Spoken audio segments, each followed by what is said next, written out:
Epione pain management and regenerative centre. ఇక మీ నొప్పులు శాశ్వతం కావు. కానీ జెండా మీద పెట్టి ఊరేగించేది ఆ దేవుళ్ళకు ఒక్కొక్క సంవత్సరానికి ఒక్కొక్క రోజు ఉంటుంది. శ్రీరామనవమికి వాళ్ళ కళ్యాణం రోజు దేవుళ్ళని ఊరేగిస్తారు.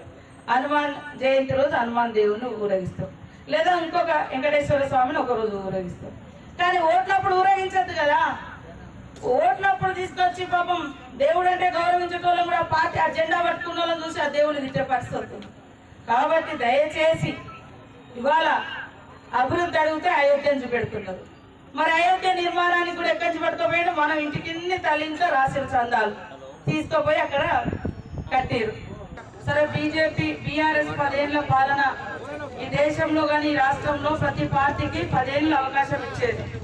ఒకప్పుడు తెలుగుదేశం 10 ఏళ్ళు, కాంగ్రెస్ 10 ఏళ్ళు, బీఆర్ఎస్ 10 ఏళ్ళు, మళ్ళా ఇప్పుడు కాంగ్రెస్కి ఇచ్చారు. గతంలో కూడా ఇదే ఆనవాయితీ దేశంలో కూడా ఉన్నది. 10 సంవత్సరాలకు ఒకసారి ప్రభుత్వాలు మారుతుంది. ఈసారి కూడా పక్కకు 100కు 100% దేశంలో కాంగ్రెస్ పార్టీ అధికారంలోకి వస్తుంది. రాహుల్ గాంధీ గారు ప్రధానమంత్రిగా ఢిల్లీ కోట మీద మరి 3 రంగుల జెండా ఎగరేయడం ఖాయమని కూడా ఈ సందర్భంగా తెలియజేస్తాము. బీజేపీ వాళ్ళు 10 సంవత్సరాలలో అభివృద్ధిని ఎప్పుడో విస్మరించారు. నేను ఇక్కడ ఉన్న వాళ్ళందరినీ అడుగుతున్నా, మీ గల్లీలలో రోడ్లు వేసిర్రా? మీ ఊర్లలో ఇల్లు ఇచ్చిర్రా? మీ ఊర్లలో ఏమన్నా కెనాలు కట్టించిర్రా? మీ పిల్లలకి ఏమన్నా ఉద్యోగాలు ఇచ్చిర్రా? మరి మాట మాట్లాడితే గుడి గుడి అంటారు కదా, కనీసం గుడైనా కట్టించిండా? గుడి కట్టించింది మనము, బడి కట్టించింది మనము, కరెంట్ ఇచ్చింది మనము. మరి కేవలం 1130 మెగావాట్ల కరెంట్ ఉండే ఈ రోజు 3 లక్షల మెగావాట్ల కరెంటు ఉత్పత్తి తయారు చేయించింది కాంగ్రెస్. ఇవాళ వేలాది లక్షలాది ఊళ్ళలో స్కూళ్ళ నిర్మించింది. పేదోళ్లకు 100 రోజుల పని కల్పించింది.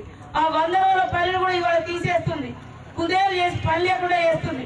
కరోనా వస్తే ఇవాళ 100 రోజుల పని పేదోళ్లకు గతే అయింది. సిటీలలో బతికే పిల్లలకు కూడా వచ్చి గడ్డపర బట్టి గదే పని చేశారు. మరి మోడీ గారు ఏం చెప్పారు?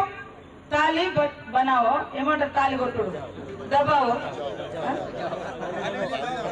తాళి బజావో అన్నాడు, లైట్ వెలిగి అన్నాడు. మరి కరోనా పోయిందా? అన్నదమ్ముల్లో కలిసి ఉండేటువంటి వాళ్ళ మధ్య చిచ్చు పెట్టి ఓట్లు వేయించుకున్నారు తప్ప ఆ ఊళ్ళలో కూడా ఏమి ఇయ్యలే. మరి ఈ పార్లమెంట్ గెలిపించారు. ఈ పార్లమెంట్కి 8,000 కోట్లు ఇచ్చారు. ఒక్కసారి చూడండి. వాళ్ళు రాష్ట్రంలో గెలిచిన 4గిట్లో ఈ ఎస్టీ కాన్స్టిట్యున్సీ నుంచి కూడా వెనుకబడ్డ మరి అనేక ఆదివాసీలు, గిరిజనులు, మరి హరిజనులు, దళితులు, బహుజనులు, మైనార్టీలు, అన్ని వర్గాల ప్రజలు ఉన్నారు. మరి వారి అభివృద్ధి కోసం ఏమి ఇచ్చిండు ఒక్కసారి ఆలోచించండి.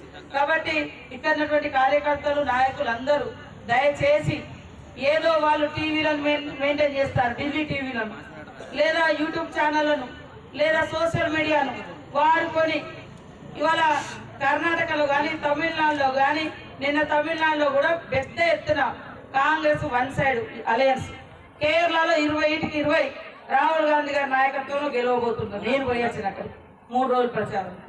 కాబట్టి అక్కడ ఎలక్షన్లో కూడా లేదని దుష్ప్రచారం చేస్తున్నారు. మన వాళ్ళు కెనాల్లో లిఫ్టులు అడుగుతున్నారు. అవన్నీ కూడా ప్రతిపాదనలతోటి ముఖ్యమంత్రి రేవంత్ రెడ్డి గారు సిద్ధంగా ఉన్నారు. ఆదిలాబాద్ జిల్లా అంటే ప్రత్యేకమైనటువంటి అభిమానం ఆయనకు.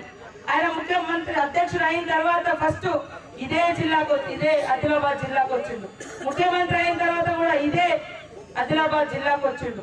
కాబట్టి కష్టాలు చేసిన బిడ్డగా నాకు ఈ యొక్క జిల్లాకు ఇన్ఛార్జ్ మినిస్టర్ గా చేయడం జరిగింది. వాస్తవానికి నాది ఆ కోసకు, మీరు ఈ కోసకు ఉన్నారు. అయినా కూడా నాకు కూడా మీరంటే అభిమానం.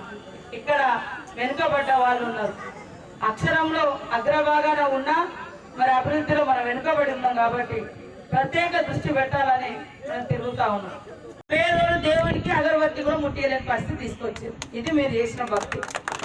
కాబట్టి దేవుణ్ణి గుండెలో పెట్టుకుందాం, గుడిలో పెడదాం.